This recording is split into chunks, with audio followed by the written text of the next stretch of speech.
Well, if you are one of the faculty members who uses tests in Blackboard, and if you do use the force completion choice when you're deploying your tests, I have a request. Stop. Okay? Here's why. The force completion control in a Blackboard test only comes into play if a student leaves that test attempt and then tries to get back into it. It doesn't stop them from opening up another browser window or pulling up another computer or their smartphone to do research on the internet partway through a test. And it doesn't halt the time that they're taking on a test. If they leave the test attempt and come back 2 hours later, that's 2 more hours that's already counted against their test attempt. So it's not a way to cheat the timer.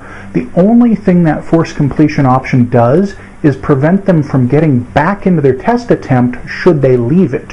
Which means if you check that force completion box and a student loses their internet connection while taking a test, or accidentally clicks on a link to leave the test attempt, or has any other sort of an error that breaks their connection to that test, then they're stuck. They can't get back in and finish their test, and they end up needing to contact you as the instructor to decide how to handle it. Clear their attempt and let them start all over again, or just not give them the opportunity to finish taking their test, or however you end up choosing to deal with it.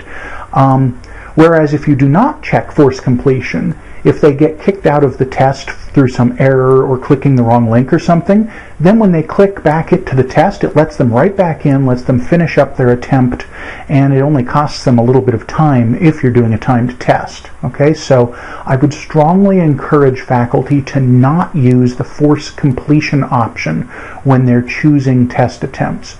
If you do have any questions about that, or about any of the other test deployment options, please contact us in tech support and we can talk over exactly what the different test options do and what their impact might be on your own testing style. Thank you.